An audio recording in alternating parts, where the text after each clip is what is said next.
You're lying there, maybe in your hospital bed or at home on the couch, and suddenly this wave of terror just hits you.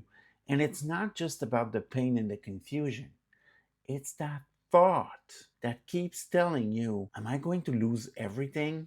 The job, your income, the routines, it all seems to be slipping away.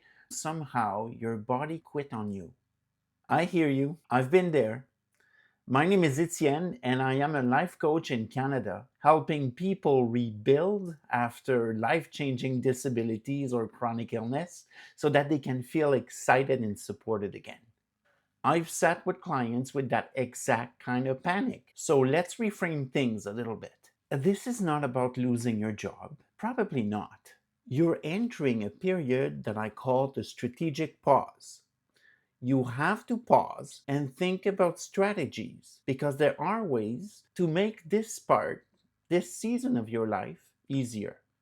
You're not just resting. Think of it like you're an engineer and your body is the machine you need to retool so that it can work better and still last. My goal here is to give you a map for the 31st days, looking at steps and in what order so that you can protect your health, your income, and your future.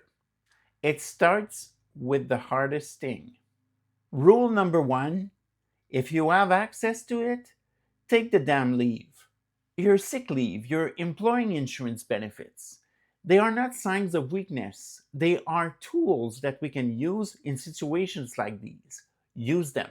Along with your doctor's support, they can be your permission slip for this strategic phase.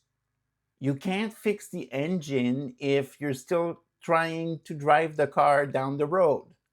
You need to pull over. Now, your instinct might be to just push through and show you're still capable and answer more emails from your bed so that you're still valuable. But stop. That instinct is what burns out people for good. You don't want to be burnt out for good. So slow down. Immediately start outsourcing everything you can. Delegate it to someone else. Let them figure it out. I'm not just talking about work, I'm also thinking of grocery deliveries, meal preparation. Ask one of your friends to walk your dog.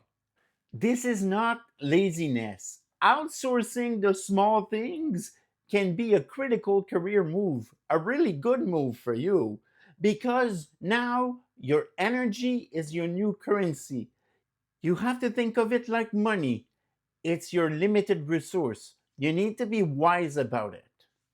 Do you need to ask for help with hygiene and dressing up? Every single minute that you spend doing really hard physical stuff for you is a minute you won't have to spend on the phone with Service Canada, for instance. Your energy budget goes to high value tasks only. And the first high value task for you is going to be starting the bureaucracy clock. There are helps and public funds and government programs, but they are slow. So start now. Today, call your employer's HR and say, I need to start my sick leave. What do you need from me?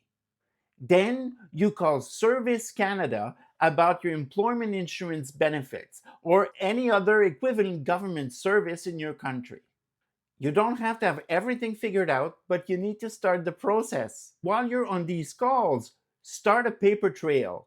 So get a cheap notebook or open a notes app on your phone, anything that works for you, and log every single call, the date, the time, the name of the person you spoke with, and just one sentence about what they told you. That log is going to become your precious second brain when you're in pain, when it's foggy, or when you're just stressed and you can't remember. If your head is spinning just thinking of making those calls and what to say, that's normal. But remember, once you've made those calls, you will have done the first big part of stopping the bleeding. And you'll be ready to start thinking about healing and rebuilding. But first, protect what's left in the tank and make those calls. Phase two, protecting the machine. That's your body and your mind. This is where a lot of people get stuck in a trap.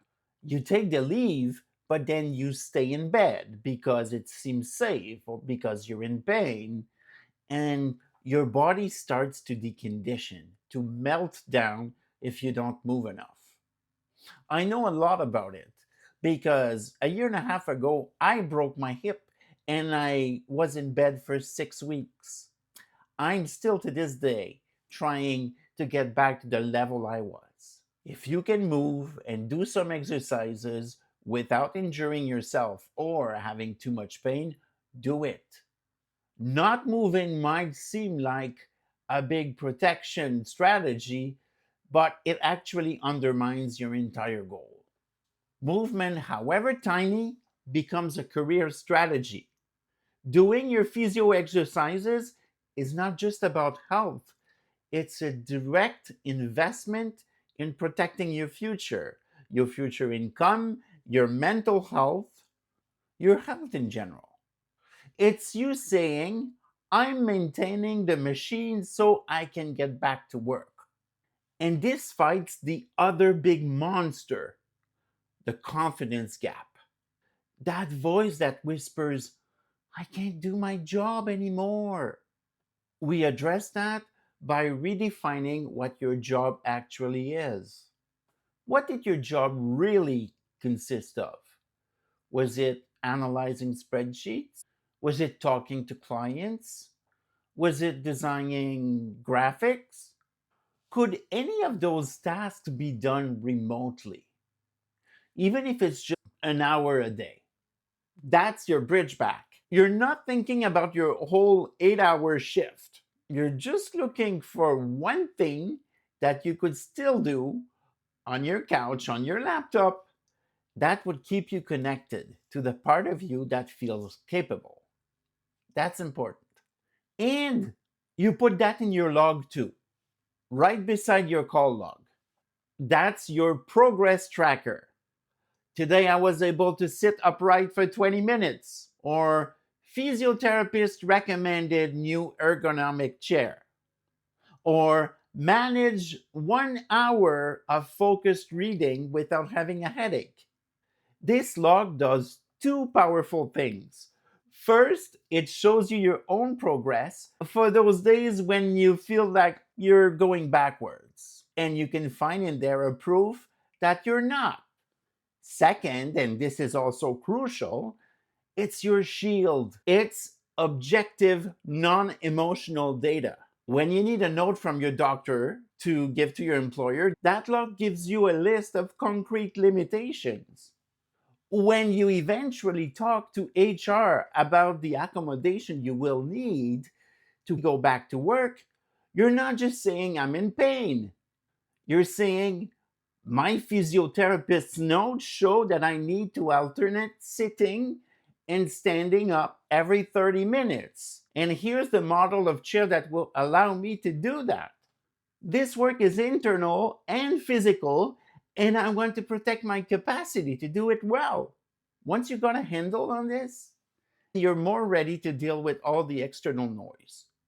Phase three of your strategy, the psychological shield and the money talk. So you're protecting your capacity, but there's all this noise around you. The first piece is the judgment of others you think you're facing. But let's be real. Most of your coworkers and people around you are not just sitting there observing you and judging you. People are generally preoccupied by their own stuff, even to a point of being selfish. And when we're afraid that they're thinking about us in our absence and judging us, they're not. They're thinking about themselves and the things they are trying to achieve. They're worried about their own deadlines, their own lunch, and their own lives. The story you're telling yourself about being judged is probably way bigger than what's happening in real life. Knowing that allows you to drop a huge weight. Then you have to become brutally practical about your people pleasing habits. That's a luxury you cannot afford when you have a disability or when you're sick. Your energy budget is too tight. So, no becomes a complete sentence. No extra visit, no draining conversations, no anything that doesn't serve your retooling, your healing strategy. Then we talk about the scariest part, the money. This is about mapping your financial runway so that the abyss has a fence around it. You look at what you have. How many weeks of paid leave do I have? You might have employment insurance sickness benefits. That's up to 15 weeks in Canada. You need to know exactly when the clock starts and when the clock for that program stops. Then you look further down the line at long-term solution, not to solve them today all at once. That's going to give you a headache. But just so that you know the timelines and you're not surprised and you can have a strategy that makes sense. Maybe you have long term disability or short term disability protection through work. That's a process. Canadian Pension Plan disability, CPP disability, that's a longer process. You need to know about it too. Just knowing that these exist and that they have specific waiting periods removes the terror of the unknown. A note on ODSP in Ontario. It's a last resort safety net with incredibly complex rules. As I said, you don't need to figure it all out now. But just knowing they exist as a backdrop will relieve the fear of, oh, I'll have nothing. If you have a union, your rep is a free guide that can help you through the maze. Use them. That's why you're paying dues. If you don't, then remember the notebook with all of your calls and all of your progress notes. That will function as your union. That will be your record and your proofs when you need to talk to people who are there to help you, help professionals, and your employer. Phase 4, preparing for the return with the one win strategy. This sets the stage for when you're ready to go back to work. It's a skill in its own. The biggest mistake that people make here is to get overwhelmed by the idea of accommodation. They imagine walking into a meeting with a 20 items list of things to ask and coming out of it with a no. So, one strategy, among others, is the one win strategy. You can ask yourself, what is the single simplest change that would make doing your work 50% more possible?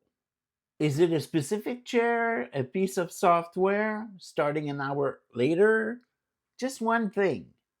This is where your progress log turns into a good negotiation tool. You're not just asking for something for yourself. It's not just a problem you're presenting, but also a solution in a way that can be beneficial for you and for your employer if you're able to do your work well. You can say my physio notes show that I need to alternate between sitting and standing every 30 minutes. There's this ergonomic chair that would allow to do that, and I could do all those spreadsheets as well as before. You practice the script until it becomes natural. Due to my medical condition, I need X or Y. Here's my doctor note. How can we implement this? You frame it as a collaboration, as a solution, not a demand. And getting that win builds momentum and trust between you and your employer. Actually, having a talk with your employer and HR about these kinds of requests is a skill in its own, and I want to address it in another video soon.